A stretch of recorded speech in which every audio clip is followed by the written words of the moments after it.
Hi everybody and welcome to Heel Heat. My name is George Coles, and on this episode, we're going to discuss the greatest manager of all time. Now, the reason for this video, you may or may not have seen a few days ago, Paul Heyman and Roman Reigns were on ESPN's First Take with Stephen A. Smith, and I forget who his co-host's name was. And the question was posed to Paul Heyman, where does he see himself in the pantheon of managers? And he said he's the greatest of all time. When pressed by Stephen A. Smith, who brings up Bobby Heenan, he says, screw him, he's dead.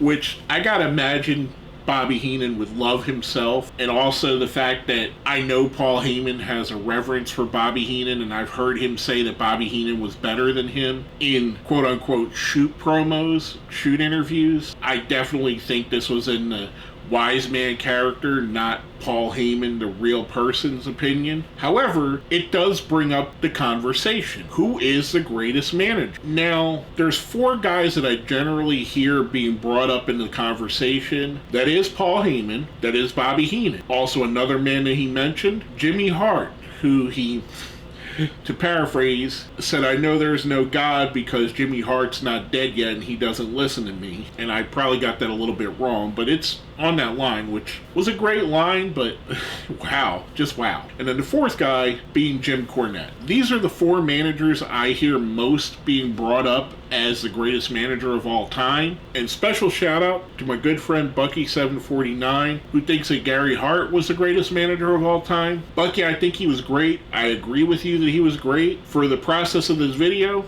I'm going with the four guys though, but you could make an argument that Gary Hart belongs on this list as well. But I'm going to go with these four. And basically what I'm going to do here, I have 6 different criteria and one special category where I'm going to rate these guys from first to fourth. And basically, at the end, I'm going to add up their points. So if you're a number 1, let's say you're number 1 in one category, you're going to get a 4. If you're number 4, you're going to get a 1. I know it sounds convoluted, but you'll get it when I get to the end because I'm going to give you the totals there. And to me, these are the 6 things I would consider, plus one extra, when ranking the greatest managers of all time. So first up, we have bumping. Now for bumping, the 4th best manager I think would be Paul Heyman. I can't remember the last time I seen him take a bump, and when he does, it's kind of awkward, especially early in his career. It felt really bad back then. He hasn't done it much as of recently, so I have to put him in 4th. Number 3, in my opinion, Jimmy Hart. And this isn't a knock on Jimmy. Jimmy had some great bumping. He would bump around like a rag doll when necessary, and he would run and scatter. He looked great at it. This is more a testament to the other 2 men ahead of him, which, getting to that, are number 2, Jim Cornette. Corny had a way of taking bumps that made it look real, that kind of like Heyman felt awkward, but felt awkward in a way that you feel fit with his character because he was somewhat awkward. Cornette, to me, had a perfect way of taking bumps that matched with the level of his opponent. And the number 1 in this category, Bobby the Brain Heenan. It could be because Heenan started off as a wrestler and he took a wrestler's mentality into this and he wrestled all through his managerial career. But you'd be hard-pressed to find anybody that would say that there's a better bumping manager than Bobby Heenan. The only other person that comes in mind that I would say would be on almost equal footing is J.J. Dillon, who's another fantastic manager. Again, not on the top 4 in my opinion, but he's definitely one that should be considered when you talk about the all-time greats. Heenan was so fluid and told such a great story that you believed every time he would get hit, whether it was by Verne Gagne in the AWA, whether it was Ultimate Warrior in WWE, or anywhere in between. Fantastic bumper. That's why he's number 1 on this category. Now the second category, adaptability. Basically, your ability to change with the times in wrestling and the different people you managed. Number 4 on this, Jim Cornette. Probably one of the biggest knocks on Jim Cornette is the fact that he doesn't adapt with the times as much. And while he did have different people under his tutelage, whether it be the Midnight Express or the British Bulldog or Owen Hart and Yokozuna, he didn't really adapt his style as much as the people ahead of him, and he didn't really change with the times. So for that, he's number 4. Number 3 on this list, Bobby Heenan. And again, this is another thing. If you watch Heenan in the 70s and Heenan in the 80s, you're pretty much seeing the same shtick, and don't get me wrong, it's a great shtick. It's like watching a great band like AC/DC, which basically comes out and does the same thing every time, gives you AC/DC and their AC/DC sound, but they're great, they're fantastic. Then you have another artist like David Bowie, who changes with every single album and adapts, which is still great. They can both be great, but for different reasons. For adaptability, Heenan's a little bit on the lacking side. Our number 2, Jimmy Hart. If you watch the difference between Jimmy Hart in Memphis, Jimmy Hart in the WWE, and even Jimmy Hart in WCW, you can see how he changes and alters it to his crowd. He definitely had an arc of changing and being specific to the person he was with, whether it be when he was a face manager with Hulk Hogan, or a heel with the Dungeon of Doom, or even going back to being Jerry Lawler's manager, or being the manager against Jerry Lawler. He would adapt to his client probably as well as anyone in the history of wrestling. Our number 1 in this category, Paul Heyman. From his early days as a psycho yuppie, he adapted that to what he would do in ECW, which he did a little bit of managing in ECW along with being the main guy behind the scenes, and there he did more of a extreme version of that. And then when he would go to WWE, and he would adapt it to where he was an advocate for Brock Lesnar, or almost a coach for Kurt Angle, or his current role as the wise man for Roman Reigns. I think there's more adaptation in Paul Heyman than any other manager. That's why he's number 1 on this category. Now our third category, promos. Number 4 on this list would be Jimmy Hart. Again, Jimmy's great at promos, but we're talking of 3 of the heavy hitters in all of history, whether it be managers or wrestlers. Unfortunately, Jimmy has to take a bit of a back seat to the other guys. Number 3 on this list, and this might be the one that most people disagree with me on, I'm giving it to Bobby Heenan. Look, Heenan's great. There's no doubt about it. If we just talk about promo guys, whether it be wrestler or manager, Heenan's in the top 10. Everyone from here out is in the top 10. I would compare these guys to Austin, The Rock, Ric Flair. They're among the greatest promo people in the history of the business, which is why they're ranked so highly here and thought of so highly in the pantheon of managers. With that being said, our number 2, Jim Cornette. Now, this could be a little bit biased on my side, but Corny is an absolute great pro. He could talk you into any feud. He could talk you into feuds you don't care about. The difference between Corny and our number 1 guy I'm going to talk about here in a moment, Corny seemed to have that one style that he was good at, and that was the quick wit, the quick one-liners, and basically being the spoiled rich kid. Whereas our number 1, Paul Heyman, there's something to be said about a Paul Heyman promo, and some of this comes from his time where he wasn't necessarily a manager. Some of the promos he did in ECW against the TNN network, or just the ECW promos in general. His promo against Vince McMahon as part of the Alliance. His ability to, for long times, talk for a guy like Brock Lesnar, who, in all intents and purposes, didn't have that capability, so you needed a Paul Heyman. The way that he intertwines and the different style he would use talking about Brock Lesnar than he does a Roman Reigns or even a CM Punk gives him the nod, in my opinion, because he can deliver so many different styles of a promo. Hell, he could even do promos to his locker room, which if you watch Beyond the Mat, you see where he's talking to the locker room at the first Barely Legal ECW pay-per-view, and he motivates a whole crew. He's a master motivator / master manipulator. That's why he's number 1 in this category. Now our 4th list, longevity. Coming up on this one, we're going up with number 4, Jim Cornette. Unfortunately, of the 4 guys mentioned, Jim Cornette had the shortest career out of all of them as far as a manager. And we're not talking about one-off appearances that are still going on or still have gone on the last couple of years. I'm talking about as a focused manager in a prominent role. Unfortunately, James E. just doesn't have it here. Number 3 on this list, Jimmy Hart. Jimmy Hart predated Cornette by a couple of years and pretty much ended his run as a regular manager around the same time as Cornette. So for that, Jimmy Hart had a little bit of a jump start on him. I'm giving it to Jimmy Hart here. Number 2, Bobby Heenan. Heenan was a manager from the the mid to late 60s all the way to the early 90s, which is almost 30 years, which is damn impressive. And he was a great manager everywhere he was. Falls a little bit short on this list because we have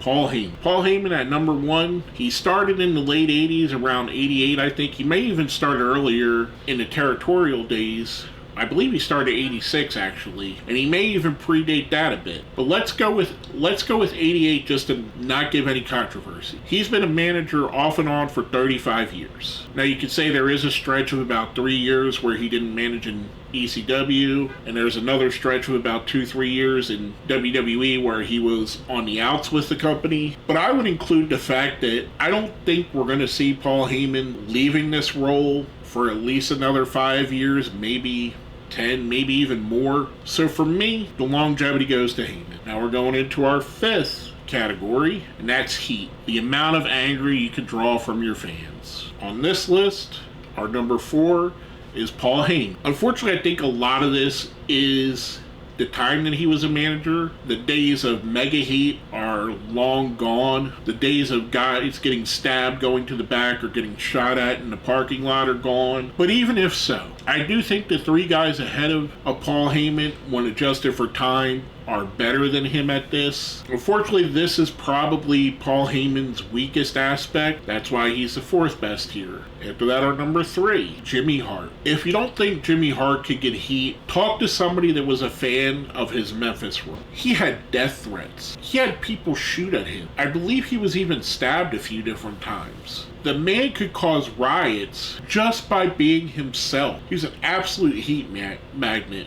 Now, I know during his WWF run, he was a little bit more on the gimmicky side and didn't have as much heat as he did there. But overall, the WWF in general didn't have the heat that other promotions had. So I can't really knock him for that. But when we look at him in the Pantheon, this is about where he falls. Now from that, our number 2 in this category, Jim Cornette. It can be argued that number 1 and number 2 here are interchangeable. Both at different times wanted to make the fans jump over the railing and strangle them to death. Corny had such a punchable face and an attitude that just made you hate him.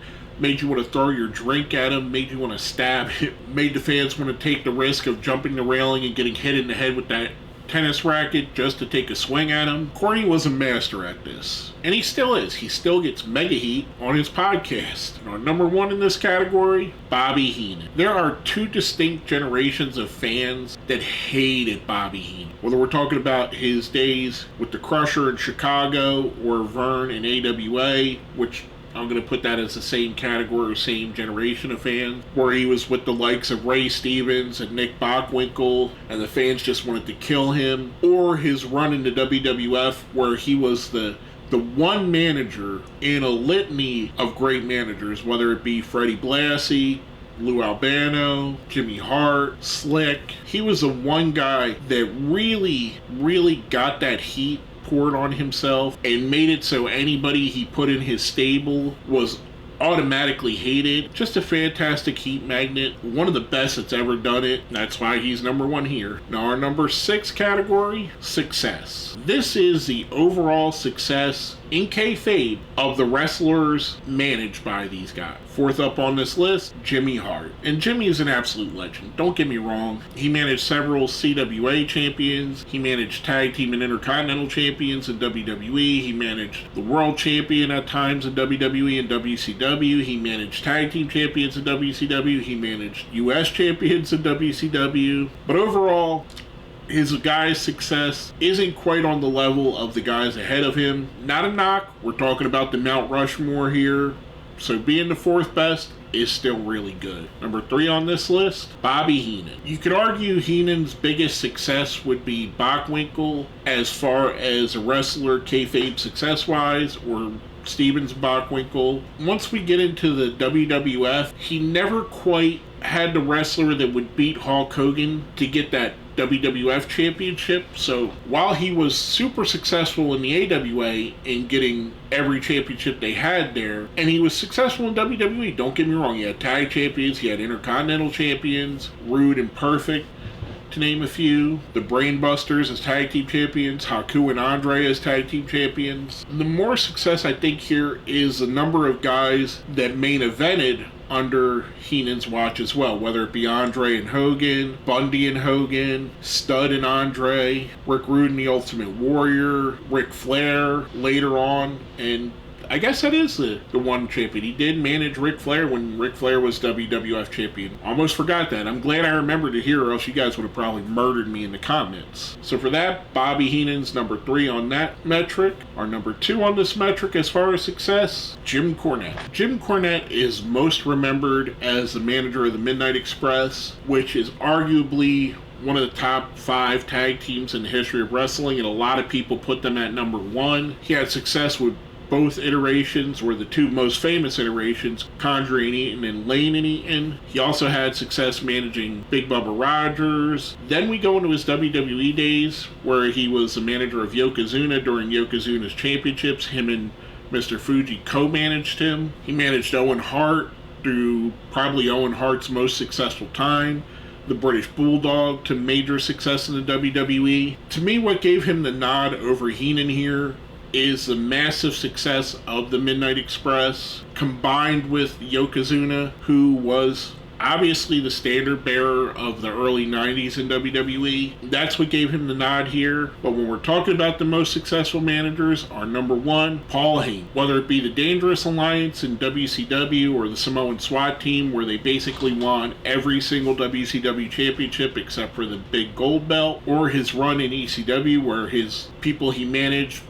won every ECW championship, which is kind of easy to do when you're the booker. No knock on you, though, for that, Paul. To me, the biggest reason why I think he's the most successful is the number of WWE World Champions or Heavyweight Champions he's managed. If you think about it, he's had CM Punk, Brock Lesnar, Roman Reigns, The Big Show, Kurt Angle, and there's one I'm forgetting off the top of my head here, but even just those guys, combined with the different other people he managed to success, like the Usos being tag champions under his watch, and not saying that the Usos weren't tag champions before that, it really helps to give this nod to Paul Heyman here. That's why he's number 1 on my list. And again, it could be argued some of the other guys, like Heenan, who had more championship runs, but they were with one guy. I just think Paul gets a nod here. Now, the 7th category, this is something I put a poll on my community page for YouTube for, which, if you're following me, thank you. Definitely check out the community page. I post stuff on there daily, whether it be, I like to post a little bit of wrestling history every day that I call Today in Wrestling History. I like to post a trivia question every day. And then I also post polls, which directly involve my videos. Sometimes it's, what video would you like to see? Sometimes it's a poll that helps with this. Based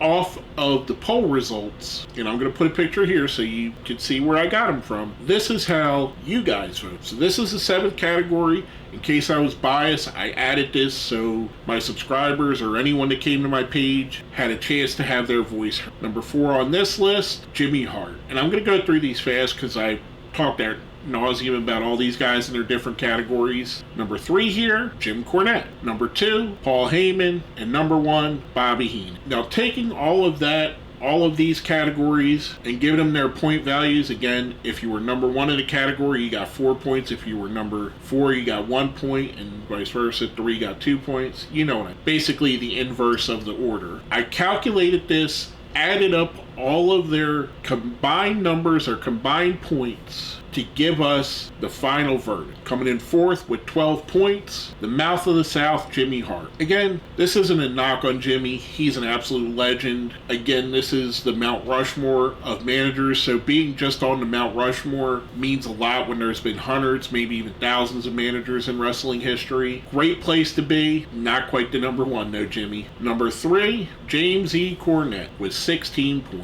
So there was a bit of a jump up here from Hart to Cornette, which kind of was expected. I kind of thought this would be where these two guys would place, especially prior to the voter poll, and the voter poll kind of cemented it in my opinion. But again, not a knock. your two of the four greatest of all time. Now here's where it gets really interesting. We have a tie for number one. Sitting at 21 points, both Bobby Heenan and Paul Heyman tied for number one, which I was hoping by the end of this video, the numbers wouldn't lie and we would see numerically who the best manager of all time was. For the tiebreaker, because every category except for the last one, which is the one I had you guys vote on overall, I'm going to give the nod to Bobby Heenan, because I'm going to put a little bit more weight on your vote versus what I thought, just because I could maybe be a bit biased, so I will put a little bit more weight on your vote. I'm going to give Bobby Heenan the tiebreaker here and say he was the greatest of all time. Now, if we revisit this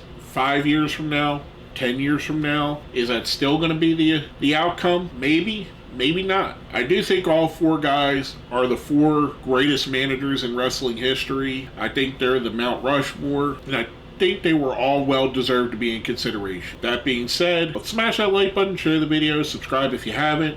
If you see where that says join, that's how you become a channel member. If you made it all the way to the end, let me know who you think the greatest manager of all time is. It doesn't have to be one of these four. You could add Gary Hart, like Bucky749 thought. You could add James J. Dillon. You could throw in an Oliver Humperdinck if you want to. Slick if he was who you think the greatest of all time is. If you're a little bit of a fan of the older style WWF managers, maybe the Grand Wizard's the greatest in your opinion. Let me know down here in the comments who you think the greatest manager of all time is. With that being said, my name is George Coles, and this has been another Heel Heat video.